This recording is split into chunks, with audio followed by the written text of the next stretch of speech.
Hey everybody, JR Spicci here with another video. Today we're doing a PSA submission return reveal, and these are all 1952 Topps cards. So I've been building the 52 Topps set for a little while now, and I've always wanted to build it, but it took a long time to get started.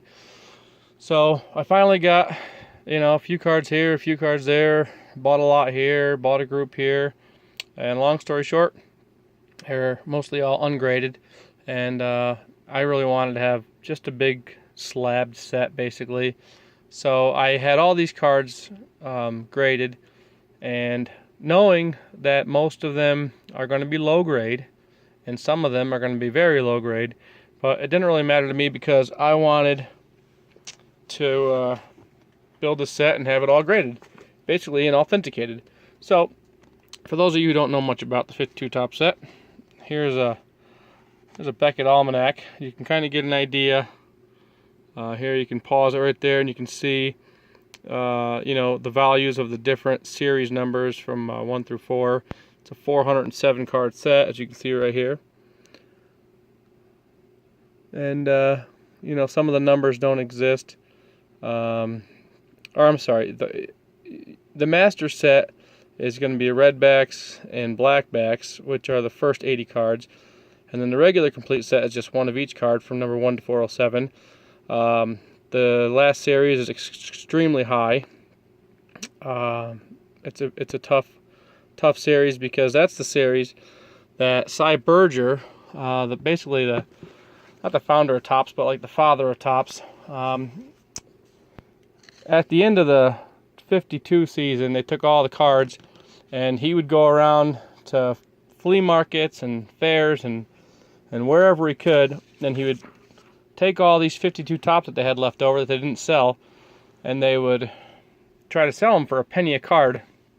And after several attempts, and I think it was a few years of trying, they just decided to give up, and they went and they tossed them all in the Atlantic Ocean, essentially.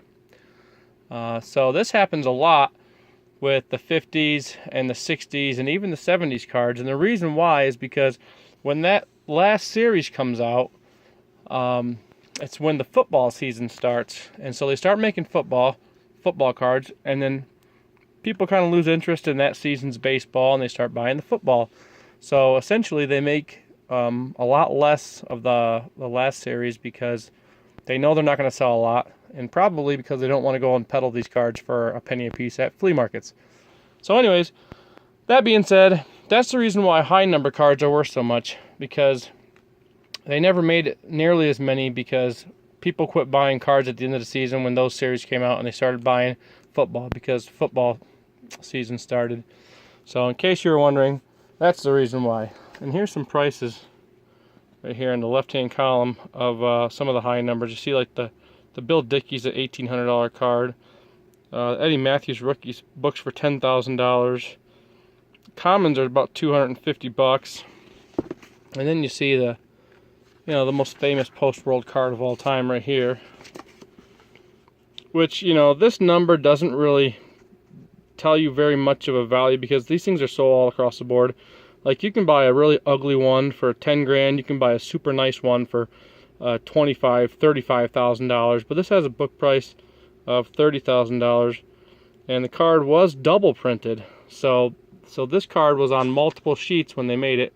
But again, because they all got tossed in the dump and then dropped in the Atlantic Ocean, they aren't worth.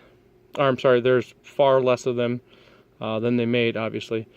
And here's like the Jackie Robinson's $2,500, Roy Campanella's $2,500, Pee Wee Reese's $1,800, and the list goes on. So anyways, great set, expensive set. Now let's get into the cards. I'm going to go through this relatively quickly because I only have about 10 minutes to video. So let's take a quick peek here.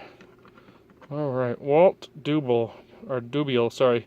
I'll just show you the cards, not do so much commentary. That got a 5. That got a 2. Blackback. These aren't in any particular order. You know, nice. I love this set. This has always been my dream set to own. I've almost owned the Mickey Mantle a few times, and it was back when I was younger and they were cheaper, and I was too cocky, basically, is what it comes down to. I was young, I was doing very well in the business. I knew more than most of all the old guys, because I would go around when I was young and pick the brains of the old guys, and I would ask them every question, because if you won't know if you don't ask. So I would just ask tons and tons of questions so that I would have all the answers, and by the time I got done asking all these guys who had been doing it forever, I basically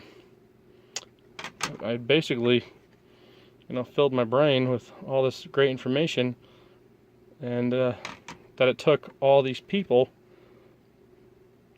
to teach me. So I had you know, 100 dealers knowledge in the brain of one, you know, 25-year-old guy.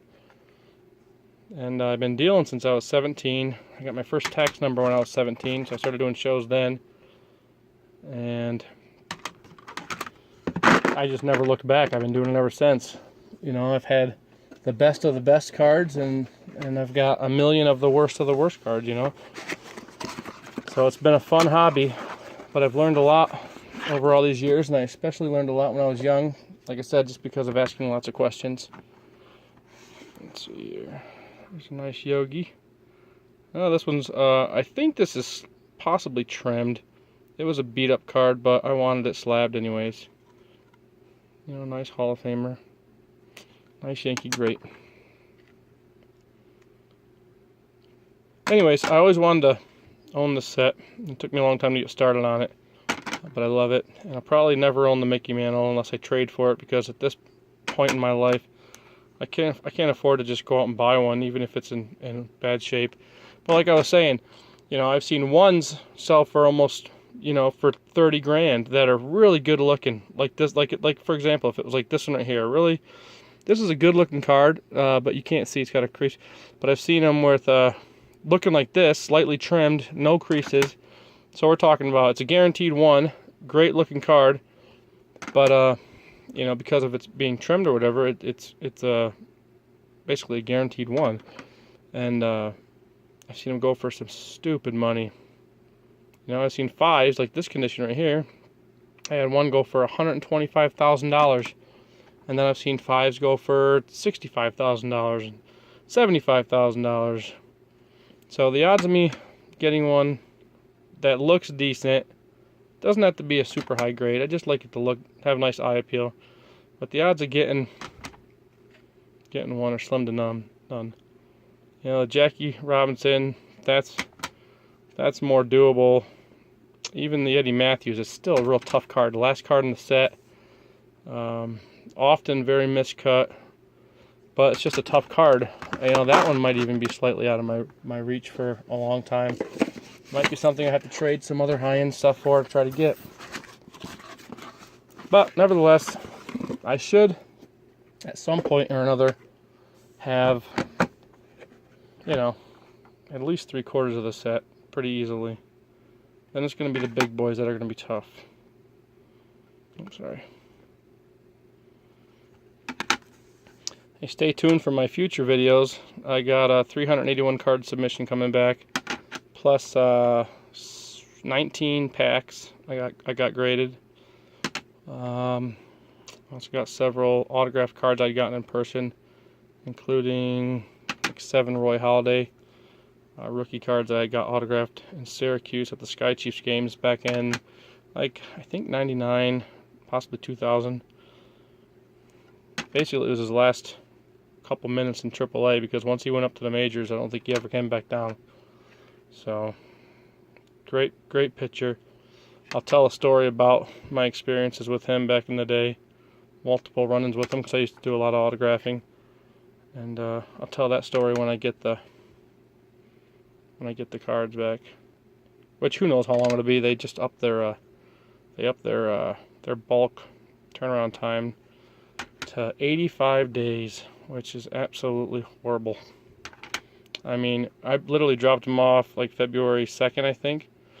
And my next Long Beach show where I drop all my graded cards off is in June. And you better believe that when I get there in June, there's a very good chance I still won't have my cards back from the last submission. So, anyways, but I'll drop off another several hundred cards, and I'm working on them right now, and I'll show you guys what I get there, and then I'll post them for sale, like I always do. So I hope everyone's having a good day. Hey, here's a Hall of Famer, George Kell. He's a great signing through the mail. I used to get him a lot through the mail. Another Hall of Famer, he signed through the mail, Robin Roberts. Great pitcher. Another Hall of Famer. Joe DiMaggio's brother, who was actually a pretty good ball player, Dom DiMaggio. Ollie Reynolds, great Yankee pitcher and legend. Johnny Mize, big cat. Stay tuned for another upcoming video. I just bought a bunch of autographed Hall of Fame postcards recently. I'll be showing you guys those as soon as I run up and get them. I bought them out of state where I usually go, and so I'm just going to drive up and get them. Probably be this week, end of the week or so. And if you guys haven't subscribed to my channel yet, I'd appreciate it if you do. Please hit the like button. Please check out my other videos. Hit the like button on those. I'll be bringing more videos to you. I'm sitting on tons and tons of unopened product I'm going to be opening here real soon. And I've got a bunch of great ideas for future videos and for future giveaways and stuff. I'm going to do a Q&A. So if you guys have any questions, once I get about, I don't know, maybe 40 questions, I'll do them all. I'll do the video and I'll answer them all. So all you got to do is go on any of my videos at all, and all you got to do is go on any of my videos and leave a comment with a question. You know, you can just start it off as, you know, question. Otherwise, you know, I'll read it and I'll know it's a question. And I'll start keeping track of all of those things. And this is just a shout out to Maya and Lena. They're my kids. I like to give them a shout out just to let them know I'm thinking about them, even when I'm doing these videos. But anyways, put a question in the comments. I'll keep track of them all, write them all down, then I'll do a Q&A video, and I'll answer them all. Also, when I hit a certain amount of subscribers, I'm going to start giving away tons and tons of stuff. I open tons of product on my YouTube videos. I'm sitting on a ton. I mean, literally I have over 1,000 unopened vintage boxes between Garbage Pail Kids, which I have 200 boxes of, 200 plus unopened original series. And then I've probably got over 800 unopened other non-sport vintage boxes and sports, baseball, basketball, football, and hockey.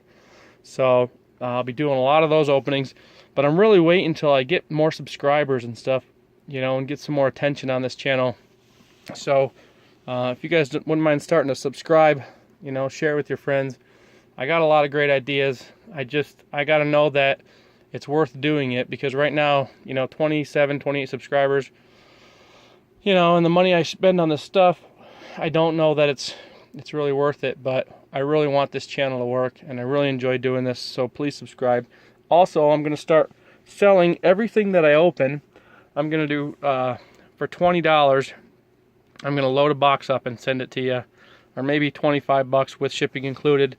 But I'm going to just start giving this stuff all back. I can't give it away for free yet because I have to pay for all this out of my pocket. I have no sponsors. I have no one giving me the stuff.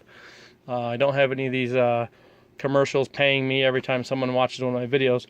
So in the meantime, I'm just going to sell great stuff, load it up, and just sell it cheap, just to try to recoup a little bit of money so I can put it back into new product to open up for you guys on the channel. And then it's just going to be a cycle. I'll resell it, try to get some stuff, and I'm not going to sell it for a lot. Like I said, 20 or 25 bucks, delivery included, and then I'm just going to put the money back into the channel. So if you're interested in that, stay tuned for future videos. I'll make some example boxes of what I'm gonna be putting in them, and at a price that doesn't break the bank. So thank you guys for watching. I appreciate it. Please support this channel, and please support this community of buying, selling, opening, reviews, you know, graded card reviews, how-tos.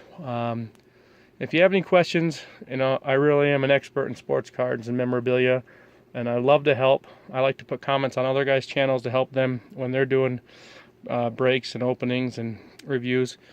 So if I can help you in any way, feel free to ask, and I'm happy to do so. Hey, you guys have a great day. Keep collecting, because it's a really healthy hobby. All right, see ya.